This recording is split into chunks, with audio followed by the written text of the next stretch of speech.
shocking discovery. The $50 million mistake. Welcome back, story lovers. Before we dive into a tale of catastrophic regret and second chances, make sure you hit that like button and subscribe to the channel. Your support helps us bring more powerful stories to life. Now let's begin. 5 seconds to implosion. Gabriel's hands were trembling, slick with nervous sweat as he clutched the cold metal of the Mercedes-Benz keys. Through the panoramic window of the high-end dealership, the world outside was moving in slow motion. A woman walked by, her silhouette etched against the bright afternoon sun in San Diego, California. It was Charlotte. Beside her, a little boy skipped, his small, restless hands mirroring the anxious energy Gabriel saw in his own reflection every morning.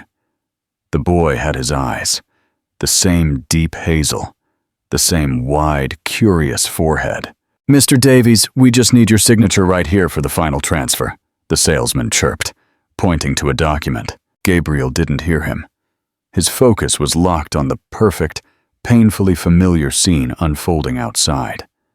Charlotte smiled down at the child, adjusting his Avengers backpack. "Leo, don't run into the street," she called as they passed the showroom entrance. The name hit Gabriel like a physical blow, punching the air from his lungs.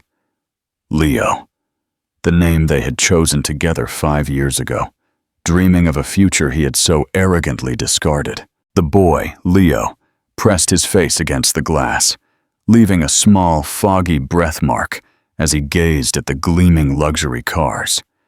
Gabriel recognized that spark, the pure, mechanical fascination he'd inherited from his own grandfather. Charlotte gently pulled him away. "Come on, sweetie. We'll be late for the dentist." She bent low, speaking to him at eye level, the very gesture Gabriel had once watched her use when she was about to share a secret. 5 years of silence. 5 years of absence. 5 years where this child learned to talk, walk, and dream, all without his father. Gabriel watched them disappear into the traffic of Market Street. His perfectly controlled life, the multi-million-dollar tech company, the fiancée, the new luxury car he was buying for her, had just imploded in a matter of 5 seconds. He jumped up, leaving the untouched documents and the pristine Maybach behind. He had to find them. He had to know where Leo lived, where he went to school, and how Charlotte had built a world without him. The acid burn of guilt and regret scorched his throat. Ask yourself, if you were Gabriel, seeing the life you rejected standing right there, would you try to force your way back into it, knowing the damage you caused? Tell me your thoughts in the comments. Chapter 1. The Imperial Arrogance. December 2019. Seattle, Washington. Ethan Davies strolled through the offices of his firm, Technova Solutions, with the confidence of a man who commanded a digital empire. At 30, his startup was a leading force in Pacific Northwest tech. His schedule was measured in strategic microseconds. 7 a.m. meetings, power lunches at the Fairmont, and dinners with venture capitalists. Charlotte Wells, meanwhile, was a marketing associate at a rival firm, Digital Peak. They met at a tech conference. Charlotte, with her delicate framed glasses, spoke passionately about the human side of digital connection, how tech should genuinely bring people together. "Do you really believe technology can be more human?" Ethan challenged her during the coffee break. Charlotte smiled, a slow, genuine curve of the lips. "I believe everything can be more human when you put people first." Over the next 6 months, Ethan discovered a life beyond spreadsheets and closing deals. Charlotte introduced him to farmers markets, jazz clubs in the rain, and hikes in the Olympic National Forest. He loved her spontaneity. She laughed at his attempts to schedule romance. In July 2020, they moved into his high-rise condo in Belltown. Ethan, despite himself, organized the move with a business plan, a spreadsheet for budget, a timeline, and a section for emotional integration metrics. Charlotte brought life to the minimal penthouse, plants, books, and framed photos of their adventures. For the first time, Ethan felt he was coming home to a sanctuary, not just an address. Chapter 2. The Announcement, November 2020. Charlotte was 6 weeks pregnant when she got the news at her doctor's office. Pure joy quickly morphed into a knot of nerves. How would Ethan react? Ethan was deep in negotiations for a $50 million acquisition. The deal consumed him. He came home after 10 p.m., ate dinner while on conference calls, and worked late into the night. Charlotte's subtle attempts to open the conversation failed. "Ethan, when can we talk about our future plans?" she asked one Tuesday evening. He didn't look up from the contracts. "Charlotte, you know December is crucial for this acquisition. We can talk about anything else afterward." By December 17th, 2020, Charlotte was 10 weeks along. She knew she couldn't wait. Ethan was in his home office at 6 a.m., talking to America. "Ethan, can you put the phone down for a few minutes? I need to tell you something important," she said, entering with a special breakfast tray. He held up 5 fingers, continuing his negotiation over stock percentages. 40 minutes later, he came into the kitchen, quickly eating the eggs rancheros. Charlotte took a deep breath. "Ethan, do you remember talking about having kids earlier in our relationship?" He stopped chewing, confused. "Kids? Charlotte, this is not the time. I am closing the biggest deal of my life. I'm 10 weeks pregnant." Silence descended. Ethan put his fork down, wiped his mouth, and stared at her as if she were speaking an alien language. "Are you joking?" Charlotte shook her head, pulling the lab results from her purse. "Our baby is due in July." Ethan shot up from the chair. "Charlotte, you cannot be serious. Not now. Not when I'm 2 weeks from closing the most critical acquisition for the firm." His voice was controlled, but ice cold. Tears sprang to her eyes. "Ethan, this is our child. It's a blessing." "A blessing? Do you understand the responsibility? I have 300 employees and millions in investor trust. I can't be distracted by—" He stopped, horrified at his own cruelty. Charlotte finished the sentence for him, her voice barely a whisper. "By your own son?" He paced the kitchen. "The timing is completely wrong. I need to travel to New York next month. I have meetings in Austin and Vegas. How am I supposed to do all that with a baby at home?" He was addressing a logistical problem, not a life-altering human event. As they argued, Ethan's phone rang. It was his partner, with an update on the American deal. Ethan answered instantly. "Rick, tell me you have good news." Charlotte watched as he effortlessly transformed back into the focused, ruthless executive.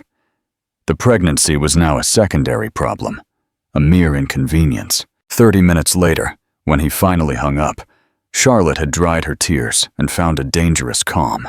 "Where were we?" Ethan asked, returning to the table as if resuming a paused business meeting. "We were discussing our son Ethan," she said, her voice firm.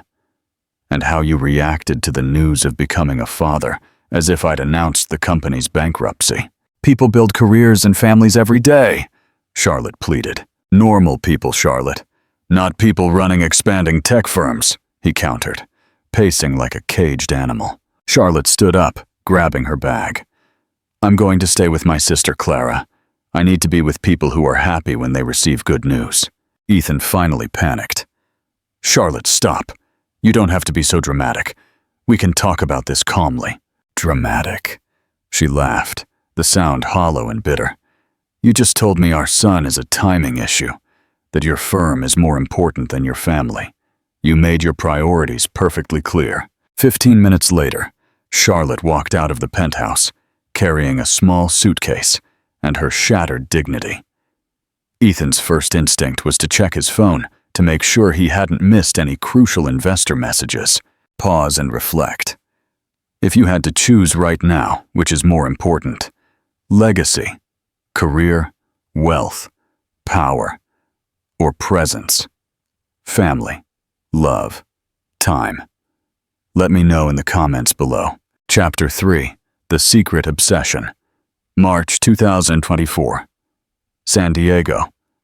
Charlotte was now a respected child psychologist at the Hope Clinic. Her office was decorated with colorful drawings from her young patients. She had earned her degree while pregnant and raising Leo alone. She was picking up Leo from the Cervantes Bilingual Academy. Leo, now 4, ran toward her with his backpack bouncing. "Mom, I learned about volcanoes today. They have super hot lava inside," he exclaimed, gesturing excitedly as they walked hand in hand down the sidewalk. As they passed a small park, Leo stopped, watching a father playing catch with his son. "Mom, why doesn't my dad play with me like that?" Leo's question was devastatingly innocent. Charlotte knelt beside him. "Remember, sweetie, Dad works very far away. Sometimes adults have to make difficult choices. But he loves me. Right, Mom?" The question pierced her heart. "Of course he loves you, my love. Very, very much," she lied, hugging him tight. After the shocking encounter at the dealership, Ethan canceled all non-essential meetings and hired a discreet private investigator. Within 48 hours, he had a complete report on Charlotte and Leo. He learned Leo was bright, curious, and sociable, but often asked about his absent father. Reading that detail was agonizing. His son had been growing up wondering about him, while he was expanding an empire that now felt hollow. Ethan began discreetly stalking their routine. He watched Charlotte enter the clinic, looking mature, confident, and independent. In the afternoons, he followed them to Leo's school. He watched his son run into his mother's arms, their bond palpable and powerful. He saw them at the grocery store, where Leo helped pick out fruit and asked, "Why do apples turn brown when you bite them?"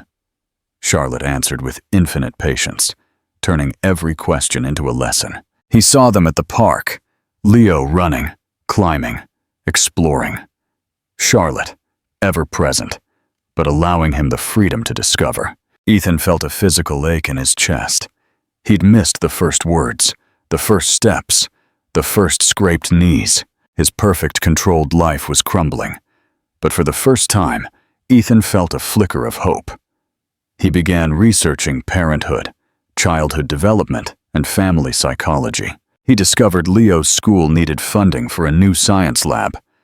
Through an intermediary, Ethan anonymously donated $20,000 for our daughter.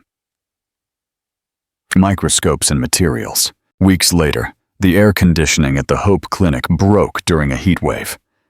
The next morning, a repair technician showed up. "The service is fully paid for. Complete system replacement, 1 year of maintenance included. The person who hired me asked to remain anonymous, but said they know the important work you all do here." Charlotte felt a strange chill. 2 massive, targeted coincidences in a few months was too improbable. Don't miss out. We're halfway through, and the tension is rising. If you're invested in Ethan's journey, hit the subscribe button and turn on notifications so you don't miss the next story. Chapter 4. The Chance Encounter. September. Heavy rain turned the streets of San Diego into temporary rivers. Charlotte rushed to Leo's school just as the storm intensified. They huddled under a small awning with other families, but the rain wouldn't stop. "Excuse me, but do you need a ride?" Charlotte spun around.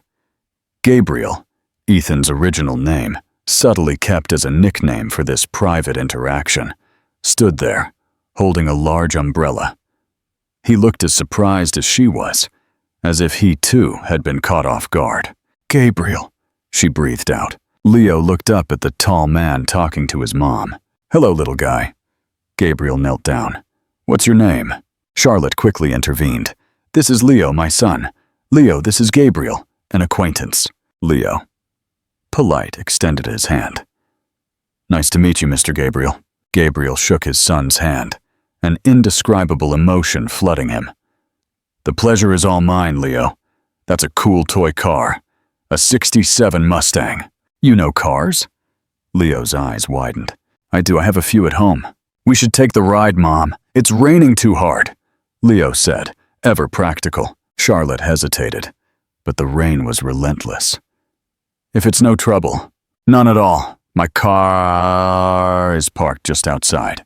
During the short ride to Charlotte's apartment, Leo and Gabriel chatted animatedly about cars, school, and dinosaurs. Gabriel listened with genuine interest. Do you work with computers, Mr. Gabriel? Leo asked. Not exactly. I work with software. But I like cars as a hobby. My mom says my dad works with computers too, but he lives far away. Charlotte's blood ran cold. Gabriel met her eyes in the rearview mirror. The silence that followed was thick with 5 years of regret. Once inside the apartment, Charlotte signaled him to be quiet, while Leo changed his wet clothes. Ethan observed the small, cozy space. Photos of Leo, organized toys, and books on child psychology. A home built with obvious love, despite financial constraints. Charlotte, Gabriel started. Not here, not now. Leo can hear. When Leo returned in dinosaur pajamas, he offered, Mr. Gabriel, want to see my fossil collection? They're not real, but my mom bought them at a museum. Gabriel stayed for 2 hours, talking about everything. When it was time to leave, Leo held his hand at the door. Can you come back tomorrow? I want to show you my book about space. I'd love to, Leo, Gabriel promised, looking at Charlotte for silent approval. I promise. Chapter 5. The Confrontation. The next morning, Gabriel called an emergency meeting with his partners. I need to make some changes to my work routine, he announced. I'm delegating more responsibility and drastically cutting my travel. His partner, Rick, was stunned. Gabriel, we have huge deals coming up. The European market is opening. Gabriel shook his head. I know, Rick, but I've found something more important than business expansion. I've found my family. He began freeing up his afternoons and nights. He studied child development and parenting techniques. One Saturday, he called Charlotte. I'd like to invite you and Leo to lunch tomorrow. Nothing formal. Charlotte hesitated. I don't know if that's a good idea, Gabriel. Charlotte, I have a lot to explain, a lot to apologize for, but Leo is my son, and I want to know him, if you'll let me. She finally sighed. Fine. Lunch only, nothing more. The next day at the restaurant, the conversation was natural until Leo got distracted coloring. Charlotte, I know you have 1,000 reasons not to trust me, but I need you to know, I have fundamentally changed. Changed? She countered coldly. You abandoned your son before he was even born. That's not something you just change overnight. You're right, he admitted, dropping his voice. I was selfish, immature, and completely irresponsible. I prioritized ambition over the family we could have built. I have no excuses. Leo looked up. Mom, why are you sad? The tension was too much for the child's young mind. Gabriel made a definitive choice. He knelt beside Leo's chair. Leo, you know your mom loves you very much, right? Leo nodded. And sometimes, Gabriel continued, carefully choosing his words, dads make huge mistakes, mistakes that hurt the people they love the most. Charlotte held her breath. Leo, I need to tell you something very important. I am your dad. The silence was deafening. Leo blinked, processing the information. You're my dad? He whispered. Gabriel nodded, tears welling in his eyes. Yes, Leo, I am your dad, and I made the biggest mistake of my life by not being here when you were born. Leo looked at Charlotte, then back at Gabriel. Why didn't you stay with Mom and me? The simple, direct question from a 4-year-old weighed more than any one-eye adult accusation. Because I was foolish, Leo. I thought work was more important than family. I was very, very wrong. Leo paused for a long moment, absorbing the truth. But you're here now, he finally said, with the simple logic of a child. I'm here now, Gabriel confirmed. And if your mom allows it, I'd like to stay. Forever. Leo looked at Charlotte, hope shining in his eyes. Mom, can my dad stay? Charlotte felt the tears streaming down her face, unable to speak. Chapter 6. The Gift of Presence. For the next 3 months, their relationship was structured, scheduled, and focused entirely on Leo. Gabriel showed up for every Saturday visit, every time exactly on time, and left precisely when agreed upon. He brought no extravagant gifts, only educational items like science books and puzzles. Charlotte watched from the sofa, her initial rage slowly giving way to cautious respect. Gabriel was consistent, present, and reliable. He learned Leo's favorite bedtime story, his fears and his dreams. One evening, Charlotte and Gabriel sat on the balcony after putting Leo to bed. "Gabriel, what truly changed you?" she asked. "This transformation seems too profound to be just guilt." Gabriel looked out at the city lights. "When I saw you two at the dealership, I realized I'd built a life based on what I thought would make me happy. Success, money, recognition. None of it warmed my heart, like seeing Leo smile for the first time. I finally understood that family isn't an obstacle to success. Family is the success." December 20th, 2024. Gabriel arrived with a small box and an envelope. Inside the envelope were legal documents, official recognition of paternity, a will, and a $500,000 educational trust for Leo. "This is not to impress you," he explained. "It's because Leo deserves financial security for his future, regardless of what happens between us."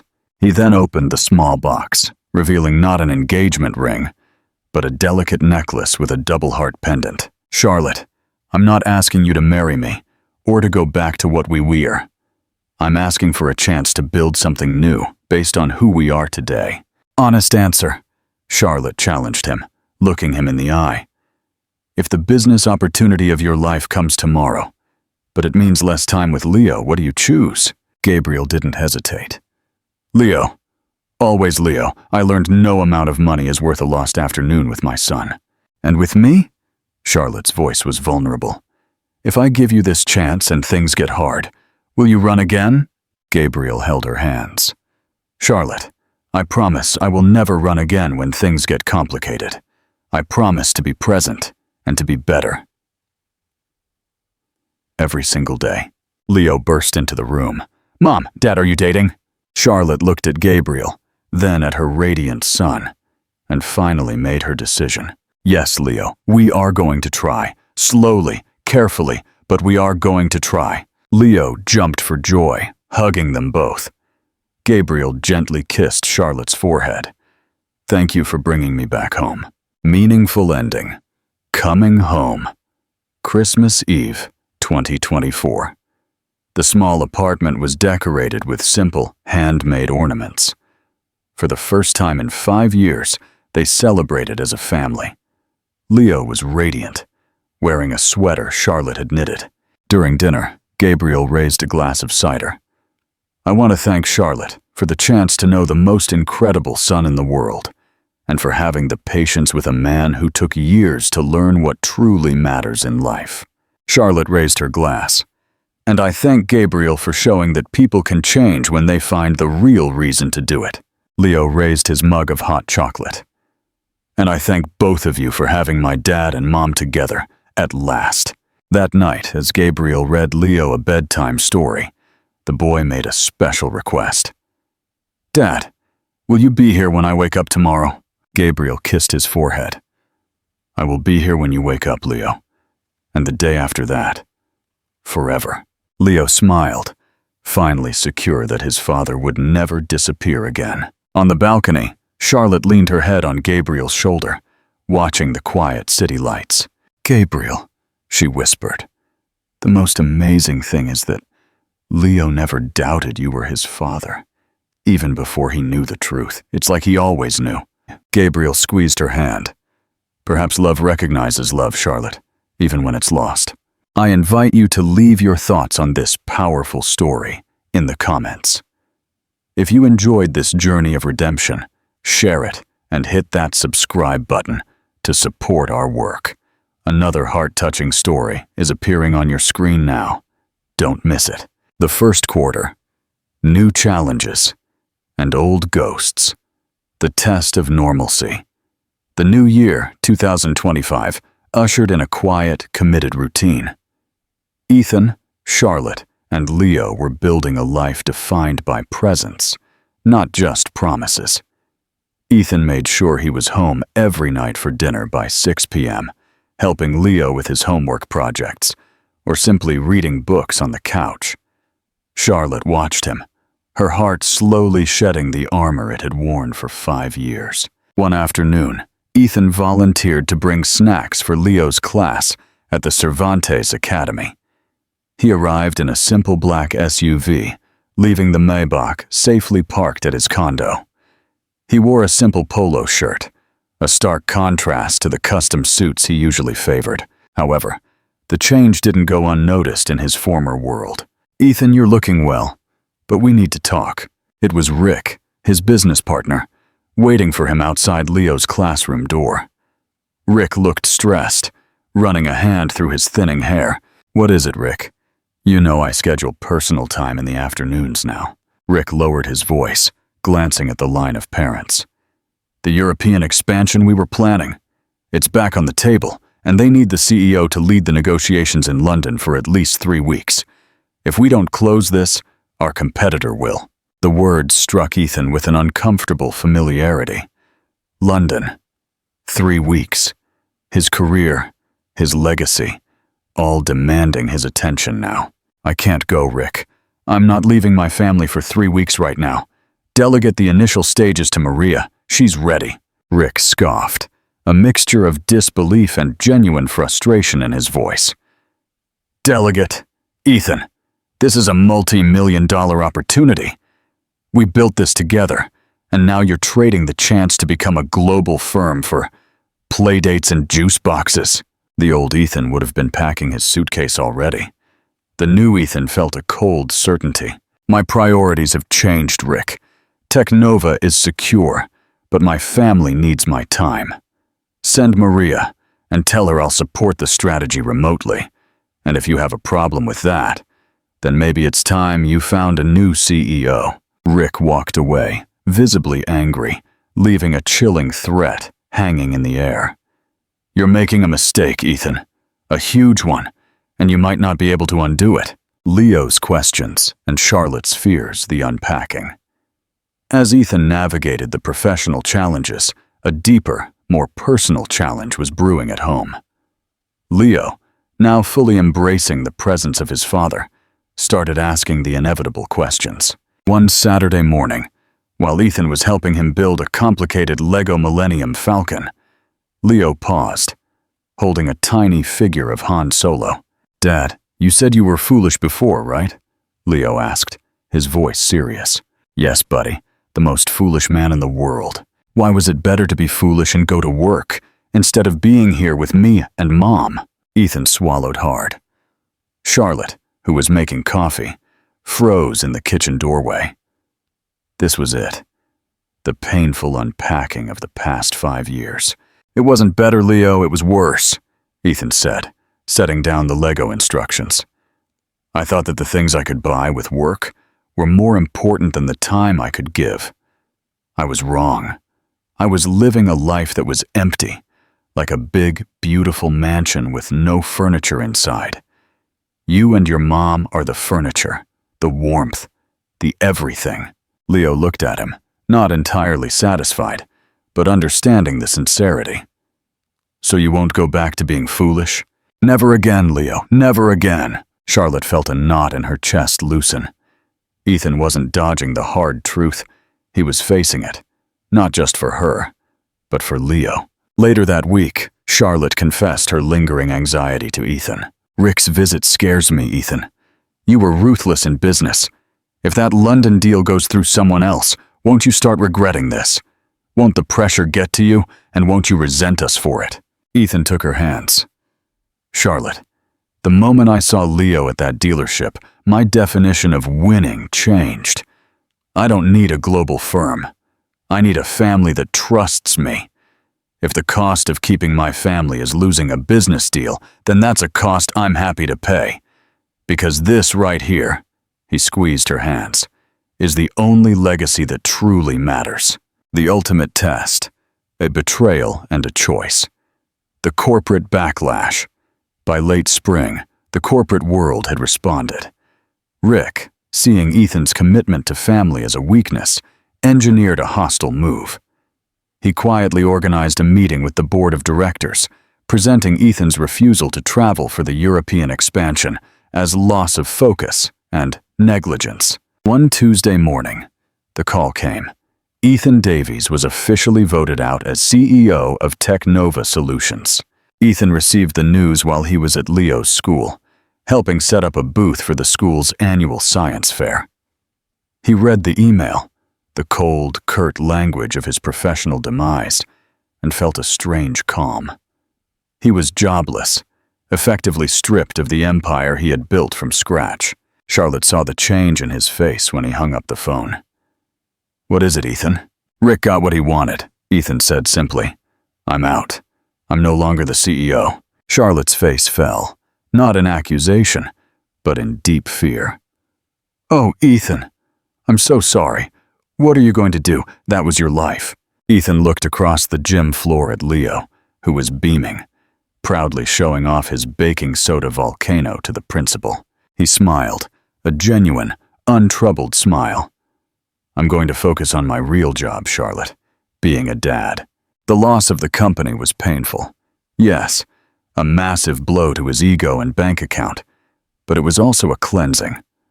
The last, biggest obstacle to his commitment had been removed, violently. He was now fully, irrevocably, devoted to his family. "We'll figure this out," Charlotte whispered, taking his hand. "I already have," he replied. "I still have all my engineering contacts, and I have a great idea for a consulting firm that lets me work from home. We're financially secure, and I'm free. Free to be here." The meaningful ending. 6 months later, on a cool autumn afternoon, Ethan stood in the doorway of Leo's room. Leo was asleep, his Millennium Falcon perched on his nightstand. Ethan and Charlotte sat on the small balcony, holding hands. "You never regretted it, did you?" Charlotte asked softly. "Losing the company? All that power?" Ethan shook his head, looking up at the clear sky. "I regretted not being here for 5 years. That's the only regret that matters. I thought success was a destination I had to build alone. Now I know that success is the journey we take together." He turned to her, placing a hand gently on her cheek. "I lost an empire, but I found my home, Charlotte. And that is the better deal." She leaned into his touch. The past was a painful teacher, but the present was a quiet, earned reward. They had rebuilt a foundation strong enough to withstand any storm. Final question for the audience. Ethan lost his multi-million-dollar business to save his family. Was Rick's ruthlessness ultimately a gift that forced Ethan into his true purpose? Let me know what you think. And if you loved this dramatic conclusion, please hit the like button and check out our next story about finding redemption. The Rebuild, a new legacy of ethics, a different kind of empire. The initial shock of losing Technova quickly faded, replaced by a deep sense of liberation. Ethan Davies, the former tech titan, was now a fixture at the Cervantes Academy, known not for his wealth, but for his uncanny ability to explain complex algebra to fourth graders. He established Nexus Consulting, a boutique firm operating out of his apartment. Its mission was radically simple: high-value, ethical tech strategy for socially conscious startups. No more ruthless acquisitions, just genuine partnership. This new reality meant a complete role reversal. Ethan was present, available, and managing the household finances and logistics. This shift gave Charlotte the space she desperately needed to expand her career. She decided to pursue her long-held dream of writing a book, leveraging her clinical experience with children and her personal journey. "I want to write about the power of presence in parenting," she told Ethan one night. "How a child's emotional growth depends less on wealth and more on the parent simply being there." Ethan, accustomed to commanding hundreds of employees, was now her chief editor and logistics manager. He tracked her deadlines, managed the submissions to publishing houses, and ensured she had quiet time to write. I used to think controlling the market was the ultimate power, he mused, looking over her manuscript. Now I see the power is in enabling someone you love to achieve their potential. You're going to help so many people, Charlotte. Leo, now 5, thrived in the stable environment. He brought his father to school for career day, introducing him simply as, "My dad, he helps people solve hard problems from our kitchen." It was a title Ethan wore with more pride than CEO. The Ghost of Rick. A ruthless blow just as Nexus Consulting began to gain traction. A familiar ghost from the past materialized. Rick, now the sole, ruthless leader of Technova, saw Ethan's low-key success as an insult. When a lucrative government contract was almost awarded to Nexus, Rick deployed his old corporate tactics. A formal lawsuit was filed against Ethan, alleging misappropriation of intellectual property from his time at Technova. The suit was flimsy, but financially crippling. "He knows this is baseless, Ethan," Charlotte said, pacing the living room, fear etched on her face.